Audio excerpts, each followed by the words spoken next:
ਸਤਿ ਸ਼੍ਰੀ ਅਕਾਲ ਜੀ ਸਾਰਿਆਂ ਨੂੰ। ਮੈਂ ਤੁਹਾਡਾ ਆਪਣਾ Jaspreet Singh attorney at law ਤੇ ਅੱਜ ਦਾ ਆਪਣਾ ਇਹ ਪ੍ਰੋਗਰਾਮ ਹੈ weekly updates on US immigration.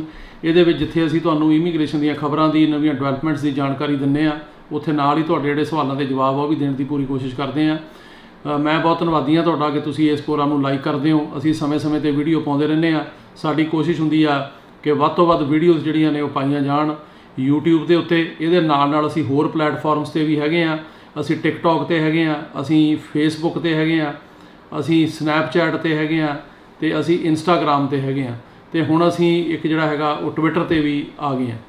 ਸੋ ਇਹਦੇ ਨਾਲ ਜਿਹੜੀ ਆ ਉਹ ਤੁਹਾਨੂੰ ਸਾਰਿਆਂ ਨੂੰ ਬੇਨਤੀ ਆ ਕਿ ਤੁਸੀਂ ਜਿਵੇਂ YouTube ਤੇ ਦੇਖਦੇ ਹੋ ਉਵੇਂ ਤੁਸੀਂ Instagram ਤੇ ਵੀ ਡੇਲੀ ਅਪਡੇਟ ਦੇਖ ਸਕਦੇ ਹੋ, Facebook ਤੇ ਵੀ ਦੇਖ ਸਕਦੇ ਹੋ ਤੇ TikTok ਜਿੱਥੇ ਵੀ ਅਵੇਲੇਬਲ ਆ ਉੱਥੇ ਵੀ ਦੇਖ ਸਕਦੇ ਹੋ। ਸੋ ਸਾਰਿਆਂ ਤੋਂ ਪਹਿਲਾਂ ਤਾਂ ਜਿਹੜੀਆਂ ਇੰਪੋਰਟੈਂਟ ਖਬਰਾਂ ਹੈਗੀਆਂ ਉਹ 'ਚ ਜਿਹੜੀ ਮੇਨ ਇੰਪੋਰਟੈਂਟ ਖਬਰ ਆ ਉਹ ਹੈਗੀ ਆ ਕਿ US ਸੁਪਰੀਮ ਕੋਰਟ ਨੇ ਰਿਵਾਈਵ ਕਰ ਦਿੱਤਾ ਜਿਹੜਾ ਬਾਈਡਨ ਐਡਮਿਨਿਸਟ੍ਰੇਸ਼ਨ ਦੀ ਇਨਫੋਰਸਮੈਂਟ ਪਲਾਨ ਸੀ ਕਿ ਜਿਹੜਾ ਇਹ ਸਰਕਾਰ ਜਦੋਂ ਆਈ ਸੀਗੀ ਇਹਨਾਂ ਨੇ ਇੱਕ ਕਿਹੜੇ ਬੰਦਿਆਂ ਨੂੰ ਡਿਪੋਰਟ ਕਰਨਾ ਕਿਹਨੂੰ ਨਹੀਂ ਕਰਨਾ ਉਹਦੀ ਇਹਨਾਂ ਨੇ ਇੱਕ ਨਵੀਂ ਜਿਹੜੀ ਸਟ੍ਰੈਟਜੀ ਬਣਾਈ ਸੀ, ਪਲਾਨ ਬਣਾਈ ਸੀ। ਉਹ US ਸੁਪਰੀਮ ਕੋਰਟ ਨੇ ਹੁਣ ਉਹਨੂੰ ਅਪਹੋਲਡ ਕਰਤਾ ਤੇ ਕਿਹਾ ਵੀ ਉਹ ਬਿਲਕੁਲ ਠੀਕ ਆ, ਕਿਉਂਕਿ ਇਹ ਪਲਾਨ ਨੂੰ ਚੈਲੰਜ ਕੀਤਾ ਸੀਗਾ ਟੈਕਸਸ ਨੇ ਤੇ ਇੱਕ ਦੋ ਹੋਰ ਸਟੇਟਾਂ ਨੇ ਜਿਨ੍ਹਾਂ ਵਿੱਚ ਲੂਜ਼ੀਆਨਾ ਸੀ ਤੇ ਉਹਨਾਂ ਨੇ ਕਿਹਾ ਸੀਗਾ ਕਿ ਇਹ ਜਿਹੜੀ ਪਾਲਿਸੀ ਆ ਇਮੀਗ੍ਰੇਸ਼ਨ ਦੇ ਲਾਅ ਦੇ ਅਗੇਂਸਟ ਆ। ਤੇ ਪਹਿਲਾਂ ਤੁਹਾਨੂੰ ਮੈਂ ਦੱਸਦਾ ਵੀ ਪਾਲਿਸੀ ਕੀ ਸੀ ਤੇ ਇਹਦੇ 'ਚ ਕੀ ਅਪਹੋਲਡ ਕੀਤਾ ਗਿਆ, ਕਿਉਂਕਿ ਬਹੁਤ ਹੀ ਇੰਪੋਰਟੈਂਟ ਖਬਰ ਆ ਖਾਸ ਕਰਕੇ ਉਹਨਾਂ ਬੰਦਿਆਂ ਲਈ ਜਿਨ੍ਹਾਂ ਤੇ ਡਿਪੋਰਟੇਸ਼ਨ ਵਗੈਰਾ ਲੱਗੀ ਹੋਈ ਹੈ ਜਾਂ ਜਿਨ੍ਹਾਂ ਨੂੰ ਡਿਪੋਰਟ ਹੋਣ ਦਾ ਡਰ ਆ। ਇਹਦੇ 'ਚ ਜਿਹੜੀਆਂ ਪਹਿਲੀਆਂ ਸਰਕਾਰਾਂ, ਕਿਉਂਕਿ ਹਰੇਕ ਸਰਕਾਰ ਜਿਹੜੀ ਉਹ ਆਪਣੀ ਇੱਕ ਇਨਫੋਰਸਮੈਂਟ ਜਿਹੜੀ ਪ੍ਰਾਇਓਰਟੀ ਆ ਉਹਨੂੰ ਲੇ ਡਾਊਨ ਕਰਦੀ ਆ। ਓਬਾਮਾ ਜਦੋਂ ਪ੍ਰੈਜ਼ੀਡੈਂਟ ਸੀ ਉਹਨੇ ਆਪਣੀ ਕੀਤੀ, ਉਹਨੇ ਕਿਹਾ ਵੀ ਜਿਹੜੇ ਬੰਦੇ ਕ੍ਰਾਈਮ ਇੱਥੇ ਨਹੀਂ ਕਰਦੇ, ਇੰਨੇ ਸਾਲਾਂ ਤੋਂ ਰਹਿ ਰਹੇ ਆ ਤੇ ਉਹਨਾਂ ਦਾ ਕੋਈ ਆਪਣਾ ਥ੍ਰੈਟ ਨਹੀਂ ਹੈਗਾ ਤਾਂ ਉਹਨਾਂ ਨੂੰ ਅਸੀਂ ਡਿਪੋਰਟ ਨਹੀਂ ਕਰਾਂਗੇ।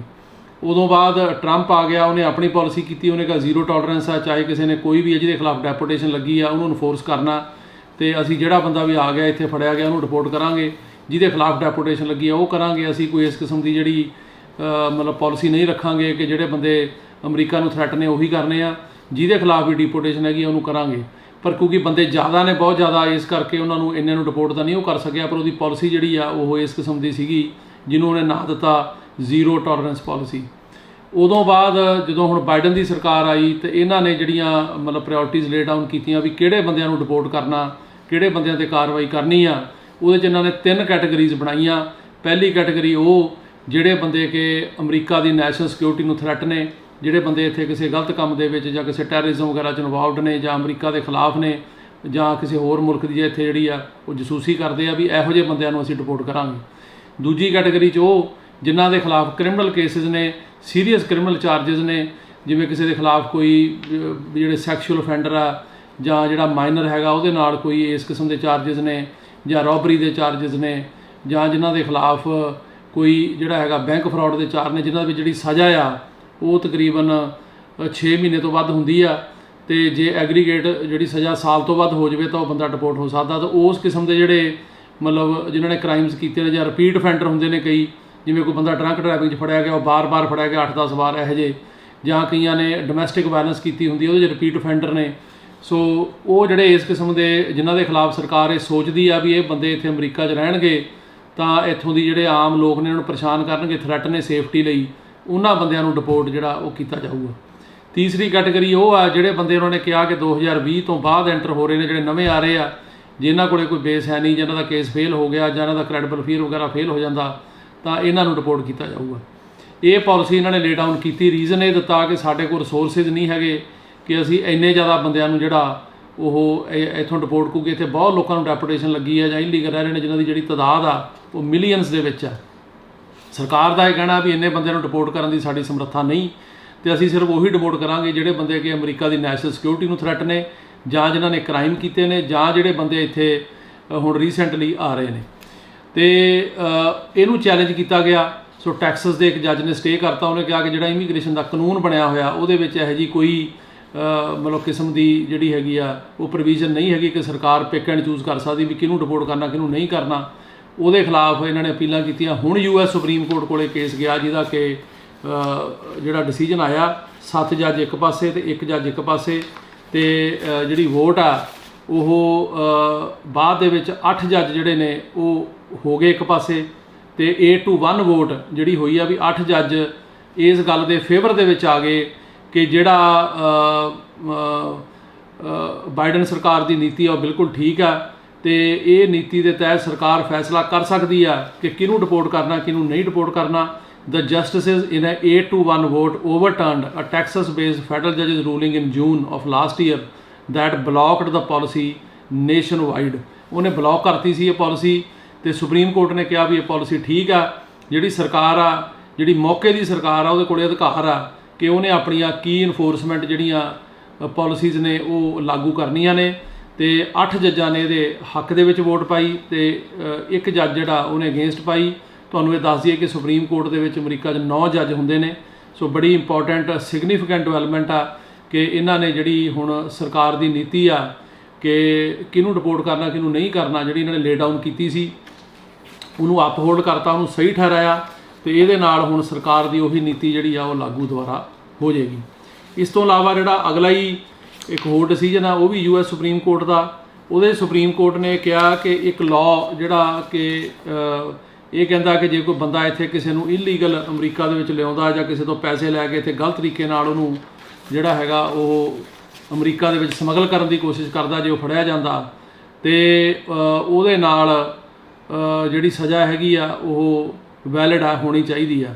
ਸੋ ਇਹ ਕੇਸ ਜਿਹੜਾ ਹੈਗਾ ਇਹ US ਸੁਪਰੀਮ ਕੋਰਟ ਕੋਲ ਗਿਆ ਤੇ ਇਹਦੇ ਵਿੱਚ ਵੀ ਜਿਹੜੀ ਵੋਟ ਆ ਉਹ 7-2 ਪਈ ਕਿ 7 ਜੱਜਾਂ ਨੇ ਇਹਦੇ ਹੱਕ ਦੇ ਵਿੱਚ ਇਸ ਲਾਅ ਦੇ ਜਿਹੜੀ ਆ ਉਹ ਵੋਟ ਪਾਈ। ਤੇ ਇਹ ਕੇਸ ਸੀਗਾ ਇੱਕ ਡਿਫੈਂਡੈਂਟ ਸੀ ਹੈਲਮੈਨ ਹੈਨਸਨ। ਉਹਨੇ 12 ਤੋਂ 16 ਦੇ ਵਿੱਚ $10,000 ਲੈ ਕੇ ਲੋਕਾਂ ਨੂੰ ਇੱਥੇ ਇਲੀਗਲ ਅਮਰੀਕਾ ਦੇ ਵਿੱਚ ਲਿਆਉਣ ਦੀ ਕੋਸ਼ਿਸ਼ ਕੀਤੀ ਤੇ ਉਹਨੇ ਇੱਥੇ ਇੱਕ ਸਿਸਟਮ ਬਣਾਇਆ ਵੀ ਜੇ ਸਿਟੀਜ਼ਨ ਕਿਸੇ ਨੂੰ ਅਡਾਪਟ ਕਰੇ ਤਾਂ ਉਹਨੇ ਲੋਕਾਂ ਨੂੰ ਕਿਹਾ ਪਾਰਟਿਸਿਪੇਟ ਕਰੋ ਤਾਂ ਮੈਂ ਇੱਦਾਂ ਪੱਕੇ ਕਰਾ ਦੂੰਗਾ ਉਹ ਹੋ ਜਾਊਗਾ ਤੇ ਉਹ ਪੈਸੇ ਲੈ ਕੇ ਤੁਸੀਂ ਜੇ ਇੱਦਾਂ ਦਾ ਕੰਮ ਕਰਦੇ ਆ। ਹੁਣ ਜਿਹੜੀ ਅਡਾਪਸ਼ਨ ਆ ਜਾਂ ਗਾਰਡੀਅਨਸ਼ਿਪ ਆ ਉਹ ਬਿਲਕੁਲ ਜਾਇਜ਼ ਆ, ਲੀਗਲ ਆ, ਲੇਕਿਨ ਤੁਸੀਂ ਉਹ 'ਚ ਕਿਸੇ ਨੂੰ ਪੈਸੇ ਦੇ ਕੇ ਨਹੀਂ ਕਰ ਸਕਦੇ ਵੀ ਤੁਸੀਂ ਕਿਸੇ ਨੂੰ ਕਹੋ ਵੀ ਲੈ ਲਾ $20,000 ਜਾਂ 30,000 ਜਾਂ 15,000 ਤੇ ਮੈਨੂੰ ਤੂੰ ਗਾਰਡੀਅਨਸ਼ਿਪ ਕਰਦੇ। ਜੇ ਇਹ ਸਰਕਾਰ ਨੂੰ ਪਤਾ ਲੱਗੇ ਤਾਂ ਇਲੀਗਲ ਆ। ਉਹ ਇੱਦਾਂ ਦਾ ਕੰਮ ਕਰਦਾ ਸੀ, ਉਹਦੇ ਖਿਲਾਫ ਸਜ਼ਾ ਹੋਈ ਤੇ ਉਹਨੇ ਇਹਨੂੰ ਚੈਲੰਜ ਕੀਤਾ ਪਰ ਜਿਹੜੀ US ਸੁਪਰੀਮ ਕੋਰਟ ਆ ਉਹਨੇ ਕਿਹਾ ਵੀ ਉਹ ਸਜ਼ਾ ਬਿਲਕੁਲ ਠੀਕ ਹੋਈ ਆ ਕਿਉਂਕਿ ਜਿਹੜਾ ਅਮਰੀਕਾ ਦਾ ਲਾਅ ਆ ਉਹ ਇਸ ਕਿਸਮ ਦਾ ਜਿਹੜਾ ਬਿਹੇਵੀਅਰ ਆ ਉਹਨੂੰ ਐਕਸੈਪਟ ਨਹੀਂ ਕਰਦਾ। ਉਹਨੂੰ ਜਿਹੜੀ ਹੈਗੀ ਆ ਕ੍ਰਿਮੀਨਲ ਸਜ਼ਾ ਠੀਕ ਹੋਈ ਆ ਕਿਉਂਕਿ 20 ਸਾਲ ਦੀ ਨੂੰ ਸਜ਼ਾ ਹੋਈ। ਉਹ ਕੀ ਕਰਦਾ ਸੀ, ਲੋਕਾਂ ਤੋਂ ਪੈਸੇ ਲੈ ਕੇ ਉਹਨਾਂ ਨੂੰ ਅਡਾਪਸ਼ਨ ਦੇ ਕੇਸ ਜਾਂ ਗਾਰਡੀਅਨਸ਼ਿਪ ਦੇ ਕਰਾਉਂਦਾ ਸੀ ਵੀ ਕਿਸੇ ਨੂੰ ਪੈਸੇ ਦੇ ਤੇ ਉਹਨੂੰ ਕਿਹਾ ਵੀ ਤੂੰ ਫਲਾਣੇ ਦਾ ਗਾਰਡੀਅਨ ਬਣ ਜਾ ਤੇ ਗੌਰਮੈਂਟ ਇਹ ਕਹਿੰਦੀ ਆ ਵੀ ਗਾਰਡੀਅਨ ਜਾਂ ਅਡਾਪਸ਼ਨ ਕੋਈ ਵੀ ਕਰ ਸਕਦਾ ਪਰ ਉਹ ਪੈਸੇ ਲੈ ਕੇ ਨਹੀਂ ਕਰ ਸਕਦਾ ਪੱਕੇ ਕਰਾਉਣ ਲਈ। ਉਹ ਸਹੀ ਤੌਰ ਤੇ ਬਣੇ, ਜੇ ਉਹ ਗਾਰਡੀਅਨ ਅਸਲੀ ਬਣਨਾ ਚਾਹੁੰਦਾ ਉਹ ਬਣੇ, ਪਰ ਇਹ ਨਹੀਂ ਕਿ ਪੈਸੇ ਲੈ ਕੇ ਬਣੇ। ਇਹਦੇ ਜਿਹੜਾ ਉਹ ਲਾਅ ਆ ਉਹ ਉਹਦੇ ਖਿਲਾਫ ਜਿਹੜਾ ਕੋਰਟ ਦੇ ਵਿੱਚ ਕੇਸ ਗਿਆ ਪਰ ਕੋਰਟ ਨੇ ਕਿਹਾ ਵੀ ਉਹ ਕਾਨੂੰਨ ਜਿਹੜਾ ਉਹ ਬਿਲਕੁਲ ਠੀਕ ਆ। ਇਹਦੇ ਨਾਲ ਨਾਲ ਜਿਹੜਾ ਹੁਣ ਤੀਜੀ ਇੰਪੋਰਟੈਂਟ ਖਬਰ ਆ ਉਹ ਇਹ ਹੈਗੀ ਆ ਵੀ ਵੀਜ਼ਾ ਬੁਲੇਟਿਨ ਆ ਗਿਆ ਜੁਲਾਈ ਦਾ ਤੇ ਇਹਦੇ ਮੈਂ ਤੁਹਾਨੂੰ ਜਿਹੜੇ ਨੰਬਰਸ ਹੈਗੇ ਆ ਉਹ ਦੱਸ ਦਿੰਦਾ ਵੀ ਕੀ ਹੈਗੇ ਆ। ਤੇ ਸਾਰਿਆਂ ਤੋਂ ਪਹਿਲਾਂ ਤਾਂ ਜਿਹੜੀ F4 ਕੈਟੇਗਰੀ ਹੈਗੀ US ਸਿਟੀਜ਼ਨ ਦੇ ਭਰਾ ਭੈਣ ਦੀ ਉਹਦੇ ਚੱਲ ਰਿਹਾ ਜੀ 15 ਸਤੰਬਰ 2005। F3 ਕੈਟੇਗਰੀ ਹੈਗੀ US ਸਿਟੀਜ਼ਨ ਦੇ ਜਿਹੜੇ ਮੈਰਿਡ ਬੱਚੇ ਤੇ ਉਹਨਾਂ ਦੇ ਬੱਚਿਆਂ ਦੀ, ਉੱਥੇ ਚੱਲ ਰਿਹਾ 22 ਦਸੰਬਰ 2008।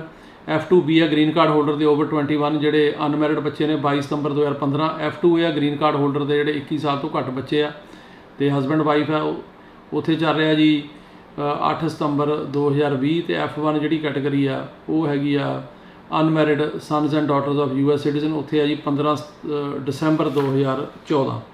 ਤੇ ਇਹਦੇ ਨਾਲ ਨਾਲ ਜਿਹੜੀਆਂ ਡੇਟਾਂ ਦੇ ਪੇਪਰ NVC ਮੰਗ ਰਹੀ ਆ ਉਹ ਡੇਟਾਂ ਆਮ ਤੌਰ ਤੇ ਪਹਿਲਾਂ ਹੁੰਦੀਆਂ ਨੇ ਕਿਉਂਕਿ ਪੇਪਰ ਲੈਣ ਨੂੰ ਟਾਈਮ ਲੱਗਦਾ। ਸੋ ਉਹ ਡੇਟ ਜਿਹੜੀ ਆ ਉਹ ਪੇਪਰ ਪਹਿਲਾਂ ਮੰਗੇ ਜਾਂਦੇ ਆ ਅੰਬੈਸੀ 'ਚ ਇੰਟਰਵਿਊ ਆਉਣ ਤੋਂ।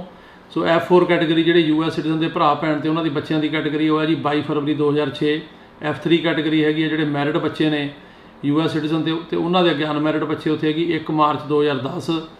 ਤੇ ਜਿਹੜੀ F2B ਕੈਟੇਗਰੀ ਆ ਗ੍ਰੀਨ ਕਾਰਡ ਹੋਲਡਰ ਦੇ ਓਵਰ 21 ਅਨਮੈਰਿਡ ਬੱਚੇ, ਜਿਹੜਾ ਗ੍ਰੀਨ ਕਾਰਡ ਹੋਲਡਰ ਆ ਉਹ ਸਿਰਫ ਅਨਮੈਰਿਡ ਬੱਚਾ ਉਹਦਾ ਅਪਲਾਈ ਕਰ ਸਕਦਾ ਤੇ ਉਹਦੀ ਕੈਟੇਗਰੀ ਹੈਗੀ ਜੀ 1 ਜਨਵਰੀ 2017। F2A ਕਰੰਟ ਆ ਤੇ F1 ਜਿਹੜੀ US ਸਿਟੀਜ਼ਨ ਦੇ ਅਨਮੈਰਿਡ ਬੱਚੇ ਨੇ ਓਵਰ 21 ਉਹ ਹੈਗਾ ਜੀ 1 ਸਤੰਬਰ 2017।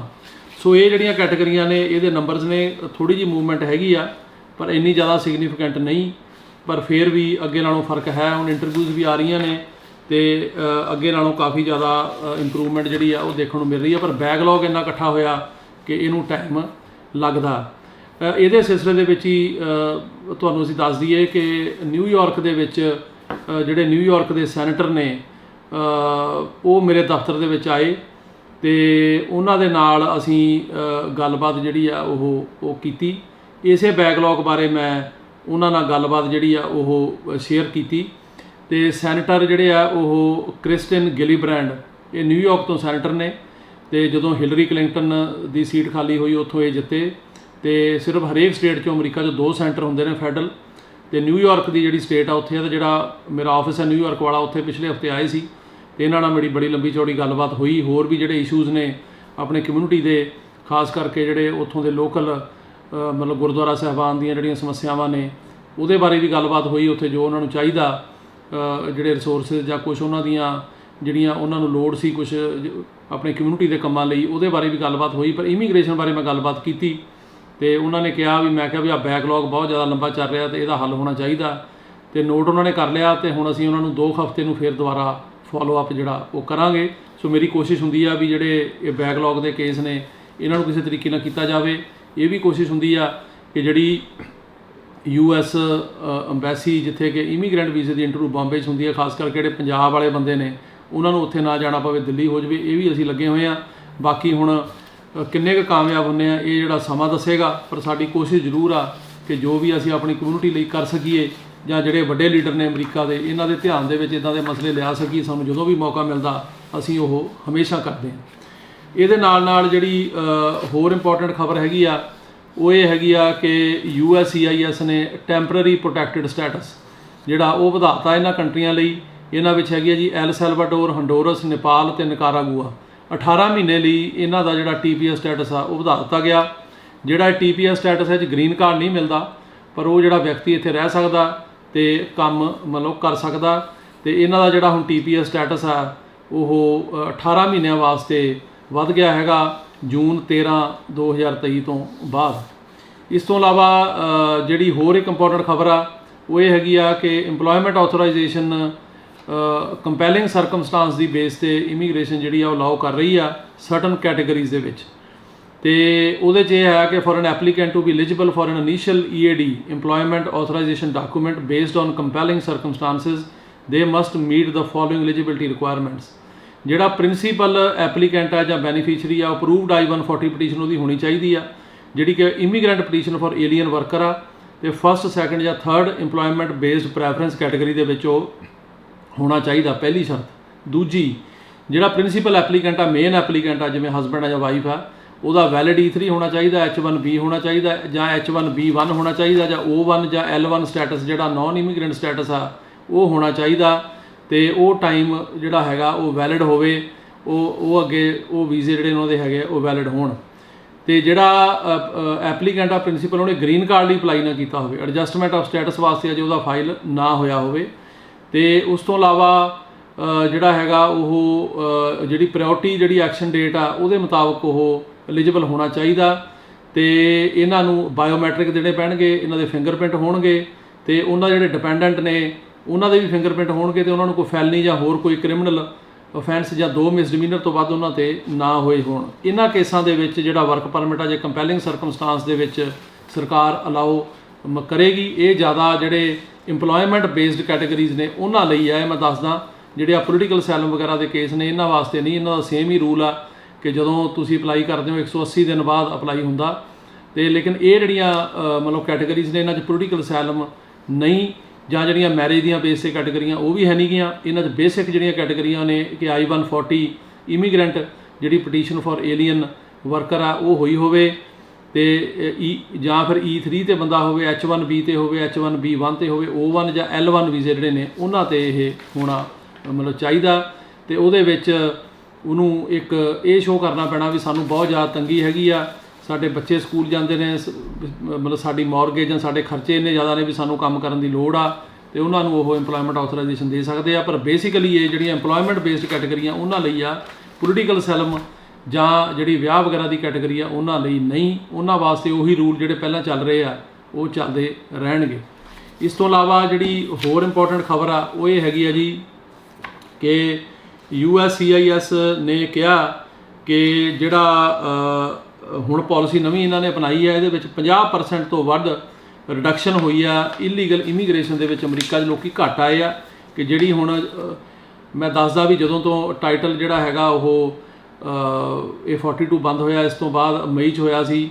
ਤੇ ਜਿਹੜੀ ਕਾफ़ी ਜ਼ਿਆਦਾ ਇਹਨਾਂ ਨੇ ਜਿਹੜੀ ਚੇਂਜ ਕੀਤੀ, ਐਪਸ ਬਣਾਈਆਂ ਜਾਂ ਉੱਥੇ ਰੋਕਦੇ ਆ ਲੋਕਾਂ ਨੂੰ, ਉਹ ਜ਼ਿਆਦਾ ਜਿਹੜਾ ਹੈਗਾ ਉਹ ਜਿਹੜੇ ਮਿਡਲ ਈਸਟਰਨ ਮਤਲਬ ਕੰਟਰੀਜ਼ ਦੇ ਲੋਕ ਨੇ, ਜਾਂ ਜਿਹੜੇ ਮਤਲਬ ਖਾਸ ਕਰਕੇ ਜਿਹੜੇ ਸੈਂਟਰਲ ਅਮਰੀਕਾ ਦੇ ਆਉਂਦੇ ਆ, ਜਿਸ ਤਰ੍ਹਾਂ ਕਿ ਨਿਕਾਰਾਗੁਆ ਹੋ ਗਿਆ, ਹੰਡੋਰਸ ਹੋ ਗਿਆ, ਇਹ ਵੈਨਜ਼ੂਏਲਾ ਹੋ ਗਿਆ, ਬ੍ਰਾਜ਼ੀਲ, ਇਹਨਾਂ ਵਗੈਰਾ ਨੂੰ ਰੋਕਦੇ ਆ। ਲੇਕਿਨ ਉਹਦੇ ਵਿੱਚ ਕਹਿੰਦੇ ਆ ਕਿ ਜਿਹੜੀ ਰਿਡਕਸ਼ਨ ਬਹੁਤ ਆਈ ਹੈ, ਜਿੰਨੇ ਅੱਗੇ ਬੰਦੇ ਆ ਰਹੇ ਸੀ ਉਹ ਤੋਂ ਹੁਣ ਤਕਰੀਬਨ ਅੱਧਿਆਂ ਨੂੰ ਹੀ ਐਂਟਰੀ ਮਿਲਦੀ ਹੈ ਜਾਂ ਉਸ ਤੋਂ ਘੱਟ ਆ ਰਹੇ ਆ। ਪਰ ਇੱਥੇ ਮੈਂ ਇਹ ਦੱਸਦਾ ਕਿ ਜਿਹੜੇ ਆਪਣੇ ਇੰਡੀਆ ਤੋਂ ਖਾਸ ਕਰਕੇ ਪੰਜਾਬ ਜਾਂ ਹਰਿਆਣੇ ਤੋਂ ਲੋਕ ਆ ਰਹੇ ਨੇ, ਉਹਨਾਂ 'ਤੇ ਇਹ ਪਾਲਿਸੀ ਲਾਗੂ ਨਹੀਂ। ਉਹ ਆ ਰਹੇ ਨੇ। ਪਿਛਲੇ ਹਫਤੇ ਸਾਡੇ ਕੋਲ 8 ਨਵੇਂ ਕੇਸ ਆਏ ਨੇ, ਜਿਹੜੇ ਬੰਦੇ ਕਿ ਇਸੇ ਮਹੀਨੇ ਜੂਨ ਦੇ ਵਿੱਚ ਬਾਰਡਰ ਕ੍ਰਾਸ ਕਰਕੇ ਆਏ ਆ। ਉਹ ਜੂਨ ਉਹਨਾਂ ਨੇ 16 ਨੂੰ ਬਾਰਡਰ ਕ੍ਰਾਸ ਕੀਤਾ। ਸਾਡੇ ਕੋਲ 10 ਕੇਸ ਇਸ ਤੋਂ ਪਹਿਲਾਂ ਆਏ ਜਿਨ੍ਹਾਂ ਨੇ ਜੂਨ 5 ਨੂੰ ਕੀਤਾ। ਸਾਡੇ ਕੋਲੇ ਹੋਰ ਕੇਸ ਉਸ ਤੋਂ ਪਹਿਲਾਂ ਆਏ ਜਿਨ੍ਹਾਂ ਨੇ ਮਈ 30 ਨੂੰ ਕੀਤਾ। ਸੋ ਉਸ ਪਾਲਿਸੀ ਤੋਂ ਬਾਅਦ ਜਿਹੜੇ ਬੰਦੇ ਆ ਰਹੇ ਉਹਨਾਂ ਨੂੰ ਐਂਟਰੀ ਮਿਲ ਰਹੀ ਆ। ਤੇ ਇਹ ਜਿਹੜੀ ਪਾਲਿਸੀ ਆ ਸਾਡੇ ਜਿਹੜੇ ਇੰਡੀਆ ਤੋਂ ਲੋਕ ਆਉਂਦੇ ਆ ਉਹਨਾਂ 'ਤੇ ਲਾਗੂ ਨਹੀਂ। ਪਰ ਜਿਹੜੇ ਸੈਂਟਰਲ ਅਮਰੀਕਨ ਕੰਟਰੀਜ਼ ਤੋਂ ਆਉਂਦੇ ਨੇ ਜਾਂ ਕਈ ਹੋਰ ਜਿਹੜੀਆਂ ਇੱਦਾਂ ਦੀਆਂ ਕੰਟਰੀਜ਼ ਹੈਗੀਆਂ, ਉਹਨਾਂ 'ਤੇ ਇਹ ਲਾਗੂ ਆ। ਪਰ ਇੰਡੀਆ ਵਾਲਿਆਂ ਨੂੰ ਐਂਟਰੀ ਅਜੇ ਵੀ ਜਿਹੜੀ ਆ ਉਹ ਮਿਲ ਰਹੀ ਆ। ਪਰ ਇਹਦਾ ਮਤਲਬ ਇਹ ਨਹੀਂ ਕਿ ਅਸੀਂ ਸਾਰਿਆਂ ਨੂੰ ਕਹਿ ਰਹੇ ਹਾਂ ਵੀ ਆ ਜਾਓ ਜਾਂ ਆਉਣਾ ਚਾਹੀਦਾ। ਇਸ ਤਰੀਕੇ ਨਾਲ ਆਉਣਾ ਗਲਤ ਹੈ, ਗੈਰ ਕਾਨੂੰਨੀ ਆ। ਜੇ ਬੰਦਾ ਫੜਿਆ ਜਾਵੇ, ਡਿਟੈਂਸ਼ਨ 'ਚ ਲੈ ਜਾਵੇ, ਉੱਥੇ ਮਤਲਬ ਜੇ ਇੰਟਰਵਿਊ ਹੋ ਜਾਏ ਕ੍ਰੈਡੀਬਲ ਫੀਅਰ, ਤਾਂ ਉਹ ਪਾਸ ਕਰਨੀ ਜ਼ਰੂਰੀ ਆ। ਜੇ ਫੇਲ ਹੋ ਜਾਏ ਤਾਂ ਉੱਥੋਂ ਡਿਪੋਰਟ ਵੀ ਕੀਤਾ ਜਾ ਸਕਦਾ। ਅਤੇ ਇਹ 'ਚ ਕੋਈ ਇਸ ਕਿਸਮ ਦੀ ਗਰੰਟੀ ਨਹੀਂ ਹੁੰਦੀ ਕਿ ਐਂਟਰੀ ਮਿਲਣੀ ਹੈ। ਲੇਕਿਨ ਕਿਉਂਕਿ ਲੋਕ ਬਹੁਤ ਜ਼ਿਆਦਾ ਸਵਾਲ ਪੁੱਛਦੇ ਆ, ਉਹਨਾਂ ਦੀ ਜਾਣੀ ਜਾਣਕਾਰੀ ਵਾਸਤੇ ਦੱਸ ਰਹੇ ਆ ਕਿ ਜਿਹੜੀਆਂ ਸੈਂਟਰਲ ਅਮਰੀਕਨ ਜਿਹੜੀਆਂ ਕੰਟਰੀਜ਼ ਨੇ ਜਾਂ ਕੁਛ ਜਿਹੜੀਆਂ ਮਿਡਲ ਈਸਟਰਨ ਕੰਟਰੀਜ਼ ਨੇ, ਉਹਨਾਂ ਦੇ ਬੰਦਿਆਂ ਨੂੰ ਰੋਕਿਆ ਜਾ ਰਿਹਾ। ਲੇਕਿਨ ਜਿਹੜੇ ਆਪਣੇ ਇੰਡੀਆ ਤੋਂ ਬੰਦੇ ਆਉਂਦੇ ਆ, ਖਾਸ ਕਰਕੇ ਅੱਜ ਕੱਲ੍ਹ ਪੰਜਾਬ, ਹਰਿਆਣਾ, ਉੱਤਰਾਖੰਡ ਵਗੈਰਾ ਤੋਂ ਆ ਰਹੇ ਆ, ਉਹਨਾਂ ਨੂੰ ਇਸ ਪਾਲਿਸੀ ਦੇ ਅੰਡਰ ਨਹੀਂ ਰੋਕਿਆ ਜਾ ਰਿਹਾ, ਉਹਨਾਂ ਨੂੰ ਐਂਟਰੀ ਮਿਲ ਰਹੀ ਹੈ। ਇਸ ਤੋਂ ਇਲਾਵਾ ਜਿਹੜੀ ਹੋਰ ਇੰਪੋਰਟੈਂਟ ਖਬਰ ਹੈਗੀ ਆ ਉਹ ਸਿਟੀਜ਼ਨਸ਼ਿਪ ਦੇ ਕੇਸਾਂ ਬਾਰੇ ਆ। ਕਿ ਸਿਟੀਜ਼ਨ ਦੇ ਜਿਹੜੀ ਸ਼ਿਪ ਦੇ ਵਿੱਚ, ਜਿਸ ਤਰ੍ਹਾਂ ਮੈਂ ਅੱਗੇ ਵੀ ਦੱਸਦਾ ਕਿ ਇਮੀਗ੍ਰੇਸ਼ਨ ਜਿਹੜੀ ਆ ਉਹ ਥੋੜ੍ਹੀ ਜਿਹੀ ਨਰਮ ਹੈਗੀ ਹੈ। ਜਿੱਥੇ ਕਿ ਡਾਕਟਰਾਂ ਦੇ ਜਿਹੜੇ N648 ਫਾਰਮ ਹੁੰਦੇ ਨੇ, 6 ਕੇਸ ਆਪਣੇ ਆਫਿਸ ਦੇ ਇਹਨਾਂ ਦਿਨਾਂ ਦੇ ਵਿੱਚ ਪਾਸ ਹੋਏ ਆ, ਜਿਨ੍ਹਾਂ ਨੂੰ ਇੰਗਲਿਸ਼ ਨਹੀਂ ਸੀ ਆਉਂਦੀ। ਪਰ ਉਹਨਾਂ ਜਿਹੜੇ ਮਤਲਬ ਡਾਕਟਰਸ ਨੇ, ਉਹਨਾਂ ਨੇ N648 ਫਾਰਮ ਭਰਿਆ ਸੀਗਾ, ਉਹਨੂੰ ਐਕਸੈਪਟ ਕਰ ਰਹੇ ਆ। ਖਾਸ ਕਰਕੇ ਇਹ ਜਿਹੜੀ ਸੁਵਿਧਾ ਹੈਗੀ, ਜਿਹੜੇ ਬਜ਼ੁਰਗ ਨੇ ਜਿਨ੍ਹਾਂ ਦੀ ਉਮਰ 65 ਸਾਲ ਤੋਂ ਉੱਪਰ ਹੈ ਜਾਂ 70 ਸਾਲ ਆ, ਅਤੇ ਜਾਂ ਉਸ ਤੋਂ ਉੱਪਰ ਹੈ, ਅਤੇ ਉਹਨਾਂ ਨੂੰ ਹੈਲਥ ਇਸ਼ੂਜ਼ ਨੇ ਜਾਂ ਕਈਆਂ ਨੂੰ ਭੁੱਲ ਜਾਂਦਾ, ਡਿਮੈਂਸ਼ੀਆ, ਉਹਨਾਂ ਨੂੰ ਜੇ ਡਾਕਟਰ ਸਰਟੀਫਾਈ ਕਰ ਦੇਵੇ ਤਾਂ ਉਹਨਾਂ ਦੀ ਜਿਹੜੀ ਉਹ ਟੈਸਟ ਜਿਹੜਾ ਨਹੀਂ ਹੁੰਦਾ, ਸਟੇ ਦੇਖ ਕੇ ਉਹ 'ਤੇ ਉਹਨਾਂ ਦੀ ਜਿਹੜੀ ਆ ਉਹ ਗ੍ਰਾਂਟ ਹੋ ਜਾਂਦੀ ਹੈ ਸਿਟੀਜ਼ਨਸ਼ਿਪ। ਇਸ ਤੋਂ ਇਲਾਵਾ ਜਿਹੜੀ ਹੋਰ ਇੱਕ ਇੰਪੋਰਟੈਂਟ ਖਬਰ ਹੈਗੀ ਆ ਉਹ ਪੋਲੀਟੀਕਲ ਅਸਾਈਲਮ ਦੇ ਕੇਸਾਂ ਬਾਰੇ ਆ। ਕਿ ਪੋਲੀਟੀਕਲ ਅਸਾਈਲਮ ਦੇ ਕੇਸ ਪਾਸ ਹੋ ਰਹੇ ਨੇ। 4 ਕੇਸ ਆਪਣੇ ਆਫਿਸ ਦੇ ਇਸ ਵੀਕ ਪਾਸ ਹੋਏ ਨੇ। ਰੀਲੋਕੇਸ਼ਨ ਦਾ ਇਸ਼ੂ ਸੀਗਾ, ਲੇਕਿਨ ਉਹ ਅਸੀਂ ਜਿਹੜਾ ਹੈਗਾ ਟੈਕਲ ਕੀਤਾ। ਸੋ ਜਿਨ੍ਹਾਂ ਦੇ ਵੀ ਪਾਸ ਹੋਏ ਉਹਨਾਂ ਨੂੰ ਬਹੁਤ ਬਹੁਤ ਵਧਾਈ। ਅਤੇ ਲੇਕਿਨ ਅਸਾਈਲਮ ਦਾ ਜਿਹੜਾ ਕੇਸ ਆ ਉਹ 5 ਗਰਾਊਂਡ ਦੇ ਵਿੱਚ ਹੋਣਾ ਚਾਹੀਦਾ, ਅਤੇ ਉਹਦੇ ਨਾਲ ਨਾਲ ਜਿਹੜੀ ਪਾਸਟ ਪਰਸੀਕਿਊਸ਼ਨ ਅਤੇ ਫਿਊਚਰ ਪਰਸੀਕਿਊਸ਼ਨ ਆ ਉਹ ਵੀ ਉਹਨੂੰ ਸਾਬਤ ਕਰਨੀ ਪਏਗੀ। ਸੋ ਇਹ ਸੀ ਜੀ ਇੰਪੋਰਟੈਂਟ ਖਬਰਾਂ ਇਸ ਵੀਕ ਦੀਆਂ। ਅਤੇ ਹੁਣ ਆਪਾਂ ਤੁਹਾਡੇ ਜਿਹੜੇ ਸਵਾਲਾਂ ਦੇ ਜਵਾਬ ਆ ਉਹ ਦੇਣ ਦੀ ਜਿਹੜੀ ਆ ਉਹ ਕੋਸ਼ਿਸ਼ ਕਰਦੇ ਹਾਂ ਜੀ। ਸਾਰਿਆਂ ਤੋਂ ਪਹਿਲਾਂ ਤਾਂ ਸਵਾਲ ਇਹ ਹੈਗਾ ਜੀ ਕਿ ਅਸੀਂ F4 ਵੀਜ਼ੇ 'ਤੇ ਅਪਲਾਈ ਕੀਤਾ ਦਸੰਬਰ 2006 'ਚ। ਕੋਈ ਤੇਜ਼ ਕਰਨ ਦਾ ਇਹਨੂੰ ਤਰੀਕਾ ਹੈਗਾ? ਮੈਂ ਤੁਹਾਨੂੰ ਵੀਜ਼ਾ ਬੁਲਟਨ ਬਾਰੇ ਦੱਸ ਕੇ ਹਟਿਆ ਜੀ ਕਿ ਜਿਹੜਾ ਹੁਣ ਨਵਾਂ ਹੈਗਾ ਇਹਦੇ ਵਿੱਚ ਜਿਹੜੀ F4 ਆ ਉਹੀ 15 ਸਤੰਬਰ 2005 ਚੱਲ ਰਿਹਾ। ਲੇਕਿਨ ਇੰਟਰਵਿਊਜ਼ ਹੋ ਰਹੀਆਂ ਨੇ। ਮੈਨੂੰ ਪਤਾ ਚੱਲਿਆ ਵੀ ਕਾਫੀ ਫੈਮਲੀਜ਼ ਦੀਆਂ ਇੰਟਰਵਿਊਜ਼ ਹੋਈਆਂ ਨੇ। ਅਤੇ ਜਿਹੜਾ ਡਾਕੂਮੈਂਟ ਮੰਗੇ ਜਾ ਰਹੇ ਆ ਉਹ 22 ਫਰਵਰੀ 2006 ਤੱਕ ਦੇ ਆ। ਤੇਜ਼ੀ ਫੜੀ ਆ ਪਰ ਉਹ ਘੱਟ ਆ। ਇਸੇ ਸਿਲਸਿਲੇ 'ਚ ਮੈਂ ਦੱਸ ਕੇ ਹਟਿਆ ਵੀ ਮੇਰੀ ਜਿਹੜੇ ਨਿਊਯਾਰਕ ਦੇ ਸੈਨੇਟਰ ਨੇ ਉਹਨਾਂ ਨਾਲ ਮੁਲਾਕਾਤ ਹੋਈ, ਸੈਨੇਟਰ ਕ੍ਰਿਸਟਨ ਗਿਲੀਬ੍ਰੈਂਡ ਦੀ। ਉਹ ਜਿਹੜਾ ਮੇਰਾ ਆਫਿਸ ਹੈ ਨਿਊਯਾਰਕ ਵਾਲਾ, ਉੱਥੇ ਆਏ ਅਤੇ ਮੈਂ ਇਹੀ ਬੈਕਲੌਗ ਬਾਰੇ ਗੱਲ ਕੀਤੀ ਵੀ ਬਹੁਤ ਜ਼ਿਆਦਾ ਸਲੋਅ ਕਰੋ। ਅਤੇ ਉਹਨਾਂ ਨੇ ਕਿਹਾ ਵੀ ਮੈਂ ਇਹਨੂੰ ਫੋਲੋਅਪ ਕਰਾਂਗੀ, ਅਤੇ ਉਹਨਾਂ ਨਾਲ ਹੁਣ ਸਾਡੀ ਫੋਲੋਅਪ ਮੀਟਿੰਗ ਅਗਲੇ 2-3 ਹਫ਼ਤੇ 'ਚ ਹੋਣ ਜਾ ਰਹੀ ਹੈ। ਅਗਲਾ ਸਵਾਲ ਹੈ ਜੀ ਕਿ ਇਹ ਦੱਸੋ ਕਿ ਜਿਹੜਾ ਚਾਈਲਡ ਸਟੈਟਸ ਪ੍ਰੋਟੈਕਸ਼ਨ ਐਕਟ ਦੀ ਕੀ ਪੋਜੀਸ਼ਨ ਹੈ। ਦੇਖੋ, ਜਿਹੜਾ ਚਾਈਲਡ ਸਟੈਟਸ ਪ੍ਰੋਟੈਕਸ਼ਨ ਐਕਟ ਆ ਉਹ ਅਪਲਾਈ ਹੁੰਦਾ, ਇਹ ਬੇਸਿਕਲੀ ਉਹਨਾਂ ਕੇਸਾਂ ਲਈ ਹੈ ਜਿੱਥੇ ਕਿ ਕਿਸੇ ਨੇ ਕਿਸੇ ਦਾ ਅਪਲਾਈ ਕੀਤਾ, ਬੱਚੇ ਦੀ ਉਮਰ 21 ਤੋਂ ਘੱਟ ਆ ਪਰ ਉਹ ਹੌਲੀ ਹੌਲੀ 21 ਤੋਂ ਉੱਪਰ ਹੋ ਗਈ। ਪਰ ਜਿਹੜੀ ਮੇਰੀ ਜਾਣਕਾਰੀ ਉਹ ਆ ਵੀ ਜਿਹੜੇ ਬੰਦੇ ਐਡ ਵੀ ਹੋ ਰਹੇ ਨੇ ਹੁਣ ਉਹਨਾਂ ਨੂੰ ਅੰਬੈਸੀ ਦੇ ਵਿੱਚ ਜਦੋਂ ਇੰਟਰਵਿਊ ਹੁੰਦੀ 21 ਤੋਂ ਉੱਪਰ ਉਹ ਕੱਢ ਰਹੇ ਆ ਬਾਹਰ। ਤੇ ਹੁਣ ਜਿਹੜੀ ਗੌਰਮੈਂਟ ਆ ਉਹ ਇਸ ਇਸ਼ੂ 'ਤੇ ਥੋੜ੍ਹੀ ਜਿਹੀ ਸਖਤ ਹੋਈ ਆ।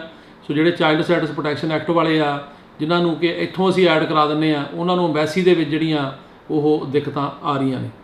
ਅਗਲਾ ਸਵਾਲ ਹੈ ਜੀ ਕਿ ਸਾਡਾ ਕੇਸ ਜਿਹੜਾ F3 ਕੈਟਾਗਰੀ 'ਚ ਨਵੰਬਰ 2009 'ਚ ਅਪਲਾਈ ਹੋਇਆ ਸੀ ਤੇ ਸਾਡੀ ਪ੍ਰਾਇਓਰਟੀ ਜਿਹੜੀ ਡੇਟ ਆ 2010 ਦੀ ਆ ਤੇ ਇਹਨੂੰ ਕਿੰਨਾ ਟਾਈਮ ਲੱਗੇਗਾ।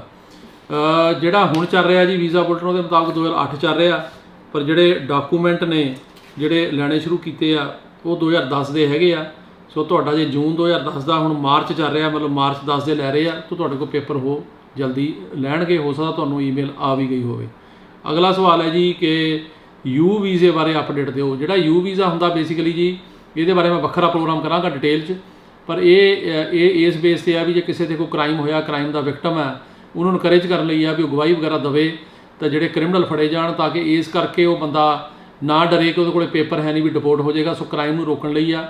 ਸੋ ਇਹਦੇ ਵਿੱਚ ਜੇ ਕਿਸੇ ਦੇ ਡੈਪੂਟੇਸ਼ਨ ਵੀ ਲੱਗੀ ਹੈ ਜਾਂ ਕੋਈ ਉਹਦੇ ਕੋਲ ਸਟੇਟਸ ਹੈ ਨਹੀਂ ਜਾਂ ਇੱਥੇ ਉੱਦਾਂ ਇਲੀਗਲ ਰਹਿ ਰਿਹਾ, ਉਹ ਬੰਦਾ ਵੀ ਅੱਗੇ ਆ ਕੇ ਮਤਲਬ ਕ੍ਰਾਈਮ ਰਿਪੋਰਟ ਕਰ ਸਕਦਾ ਤਾਂ ਉਹਦੀ ਬੇਸ 'ਤੇ ਉਹਨੂੰ ਯੂ ਵੀਜ਼ਾ ਮਿਲਦਾ। ਪਰ ਇਹ ਬੜਾ ਲੈਂਥੀ ਪ੍ਰੋਸੈਸ ਹੈ। ਇਹਦੇ ਜਿਹੜੇ ਵੀਜ਼ਾ ਨੰਬਰ ਬੜੇ ਘੱਟ ਨੇ ਤੇ ਜਿਹੜੇ ਹੈਗੇ ਆ ਡਿਮਾਂਡ ਜ਼ਿਆਦਾ, ਤੇ ਇਹਦੇ ਕਰਕੇ ਇਹਨੂੰ ਕਈ ਸਾਲ ਜਿਹੜੇ ਆ ਉਹ ਲੱਗ ਜਾਂਦੇ ਆ। ਅਗਲਾ ਸਵਾਲ ਹੈ ਜੀ ਕਿ ਉਹ ਇਹ ਕਹਿ ਰਹੇ ਆ ਕਿ ਪੀਡੀ ਪ੍ਰੋਸੈਸ ਬਾਰੇ ਦੱਸੋ। ਜਿਹੜਾ ਪੀਡੀ ਪ੍ਰੋਸੈਸ ਹੈ ਬੇਸਿਕਲੀ ਜੀ ਉਹ ਕੀ ਆ ਕਿ ਜਿਵੇਂ ਮੈਂ ਪਹਿਲਾਂ ਦੱਸ ਕੇ ਹਟਿਆ ਵੀ US ਸੁਪਰੀਮ ਕੋਰਟ ਨੇ ਅਪਹੋਲਡ ਕੀਤਾ ਬੜਾ ਇੰਪੋਰਟੈਂਟ ਜਿਹੜਾ ਹੈਗਾ ਉਹ ਇਹਨਾਂ ਦੀ ਇਨਫੋਰਸਮੈਂਟ ਜਿਹੜੀ ਪਾਲਿਸੀਜ਼ ਦਾ ਜਿਹੜਾ ਇਹਨਾਂ ਨੇ ਬਣਾਇਆ ਸੀਗਾ ਰੂਲ, ਇਹ ਉਹੀ ਚੀਜ਼ ਹੈ ਕਿ ਸਰਕਾਰ ਇਹ ਕਹਿੰਦੀ ਆ ਵੀ ਕਿਹਨੂੰ ਡਿਪੋਰਟ ਕਰਨਾ ਕਿਹਨੂੰ ਨਹੀਂ ਕਰਨਾ। ਸੋ ਇੰਨੇ ਜ਼ਿਆਦਾ ਕੇਸ ਨੇ, ਸੋ ਗੌਰਮੈਂਟ ਕਹਿ ਰਹੀ ਆ ਵੀ ਆਹ ਕੇਸ ਜਿਹੜਾ ਹੈਗਾ ਅਸੀਂ ਇਹਨੂੰ ਨਹੀਂ ਡਿਪੋਰਟ ਕਰਨਾ ਚਾਹੁੰਦੇ, ਇਹਦੇ ਖਿਲਾਫ ਅਸੀਂ ਪ੍ਰੋਸੀਕਿਊਸ਼ਨ ਨਹੀਂ ਕਰਨੀ। ਤੇ ਉਹ ਜੱਜ ਨੂੰ ਕਹਿੰਦੇ ਆ ਵੀ ਇਹਦੇ ਚਾਰजेस ਜਿਹੜੇ ਆ ਉਹ ਡਿਸਮਿਸ ਕਰ ਦਿਓ, ਉਹਨੂੰ ਉਹ ਕਹਿੰਦੇ ਆ ਪੀਡੀ।